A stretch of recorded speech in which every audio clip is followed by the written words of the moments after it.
Hi friends, நாங்கள் இப்போ எங்கே போகிறோம் தெரியுமா? ஊருக்கு போகிற வழியில் கள்ளக்குறிச்சியில் கரும்பு வெட்டிகிட்ருக்குறாங்க. நாங்கள் இப்போ அங்கே தான் போயிட்டுருக்குறோம். சூப்பராக கரும்பு தோட்டம். ஃபஸ்ட் டைம் நான் கரும்பு தோட்டம் பார்க்குற மக்களே.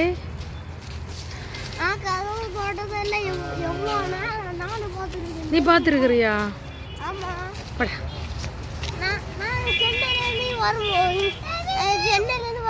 கரும்பு தான்டா பார்த்துருக்கியா? கரும்பு தோட்டத்தை பார்த்துருக்குறியா?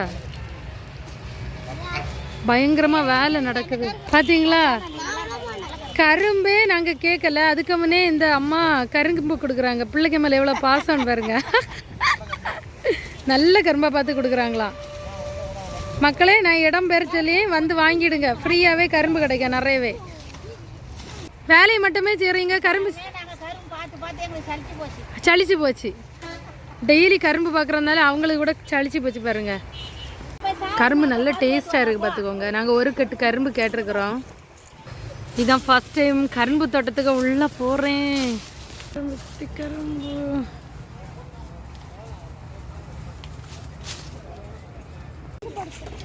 அங்கே போட்டுட்டு போத.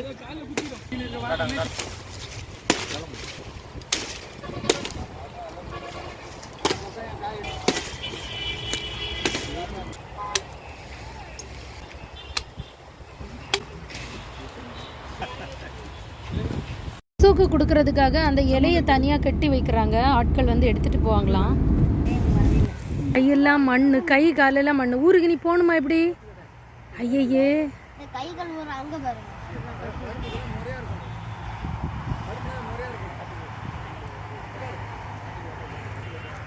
என்னடா பண்ற?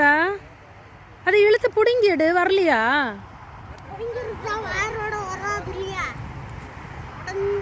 அந்த கப்பில் என்ன இருக்கு? ஓ, அதை பிடுங்கி இந்த கப்பில் வச்சு நட்டு கொண்டு போறியா? சரி, அப்பாட்ட கேட்டால் இது பண்ணுவாங்க. நீ மண்ணில் உட்கார, அதை எலும்பு. கள்ளக்குறிச்சியோட கரும்பு தோட்டம் பார்த்தீங்கன்னா இவ்வளவு கரும்புமே 300 ரூபாய்க்கு நல்ல லாபமாக கிடச்சி. வெளியெல்லாம் பார்த்தீங்கன்னா 2 கரும்பு 100 ரூபாய் அப்படிதான் சேல் பண்ணிட்டு இருந்தாங்க. நான் ஃபர்ஸ்ட் டைம் கரும்பு தோட்டத்துக்கு போயிருக்கிறேன். வீடியோ பிடிச்சா லைக் பண்ணுங்க, சப்ஸ்கிரைப் பண்ணுங்க. பாய்.